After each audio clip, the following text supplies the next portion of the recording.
So let's just do this. And what's happened to you as a result of it? Well, so first of all, let's just start at the top. Does social media reveal men's... I mean, absolutely, of course it does. And we've known that these attitudes are out there for a long time. Incapable of rational thought. You cannot be that stupid. Is there anything outrageous? Ridicule, let me finish. I'll let you finish. I'll let you finish. Now, it's interesting, you know, if we get back to the question, it's interesting that, you know, that it's even being framed like this at all. Because what the research shows, the Pew Global data from 2014 shows, is that actually it's men who get more abuse online than women. It is men who get more death threats. It's men who get more violence threats. The only thing that women...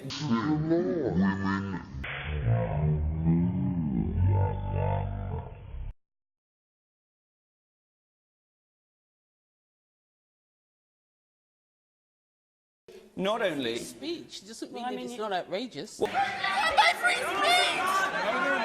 Well, we'll talk about your free speech about Tim Hunt in a minute. Not only are men the primary victims... This is the man who Not only are men the primary victims of this, but women are the primary perpetrators. Wait, let him finish. Now, it's interesting, isn't it? Why should we let him finish? You're an idiot. Okay, so I'm sure most of you have already seen the video, but if not, I'll leave a link to the full video in the description. Now, contrary to that video's topic, this video won't be focusing on feminism, because I don't particularly subscribe to the belief that feminism is a bad thing.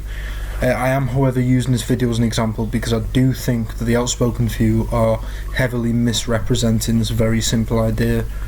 This is an example, at least in the case of Kate, who is the comedian featured in this, of people on the left purposely refusing to acknowledge facts in an attempt to protect their warped view of everyone that may not completely agree with them.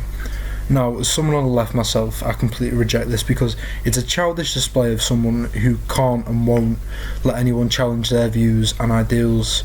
In the video you'll see she's trying to interrupt Milo talking, she's refusing to let him talk at some parts actually, and then subtly attempting to dehumanise him, but we'll get to that in a little bit, solely on the basis that she doesn't like him and their ideas and priorities don't seem to correlate.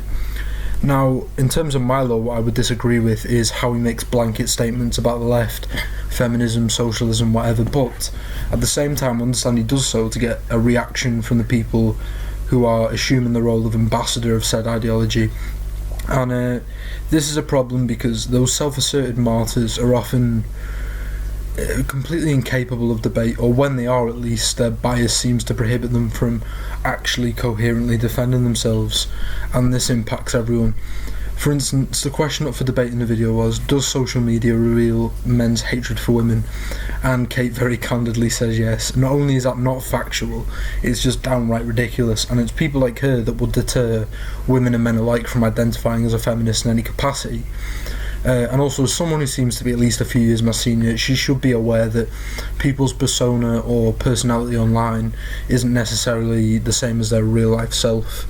But the best part of the entire video definitely has to be when she says, I think that when we see a few high-profile individuals, perhaps including some in this studio, locked up, it'll be time for other people to back off. Okay, wait a minute. Now, I know this may have been a joke, in fact I'm fairly sure it was. However, there is no doubt, at least in my mind, that if it were possible to incarcerate people who hold similar views to Milo, that she would be completely in support of it.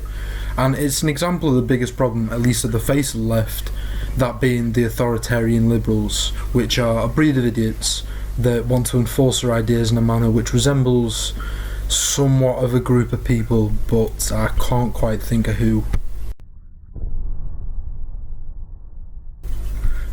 No idea. Anyway, it's because of these morons, it's become common belief amongst moderates and right-wingers that the left is beginning to devolve into a bunch of helpless idiots.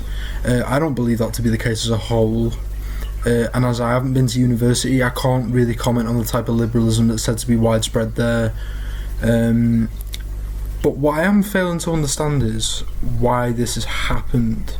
Because the idea of being liberal, at least to myself, is equality and equity where applicable and necessary, so it baffles me that in the year 2016 We've gotten to the point where in which groups are now acting as enforcers, saying, oh, well, this is my opinion, oh, your opinion, wrong, you need to change the way you think or there'll be consequences, like, I'll get my Tumblr follower to fuck you up. Like, fuck off, man. It's absolutely ridiculous, and it can maybe be attributed to the it can maybe be attributed to the compartmentalization of ideas and ideologies and groups. For instance, why does feminism have to be solely for people on the left? This has confused me for a while, because as a basic principle, all it means and all it should mean is that women are entitled to as much as men, which I completely agree with. Well, to a certain extent, that being when we talk about women's issues, we should also talk about men's issues. Failing that, maybe we should only focus on women's issues that actually hold some weight, you know, like ideally how to help women outside of the West. Or take, for example, like the LGBT community. Now, I've had minor bad experiences with them, but I'll try and stay as objective as possible, right? Why, as a community, they seem to pride themselves on solely their arbitrary genders and sexes beyond me. On a personal level, I do think being gay, bi, trans it's not a choice.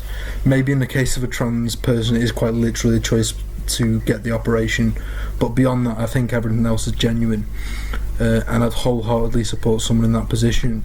However, the way they try to enforce these things by pushing people such as myself out when, quite frankly, I couldn't give a shit how they live, it's unbelievable, because like, as a white Western male, I am scummed to quite a lot of these people, and I didn't choose to be the way I am, and in my opinion, nor did they. But if I speak out about the way they speak on such topics or treat certain people because of their comments, I am then not only shunned but attacked, and the ammunition they have are things completely out of my control. So the hypocrisy is pretty rife. But I am going to end the video here, just a little short video, because it's going to lead into the topic I want to talk about next, maybe a bit of a meatier one. But I thought this would be a good place to start, and I'll pick up where I leave this off in the next one. Thank you for watched, and I hope you've enjoyed.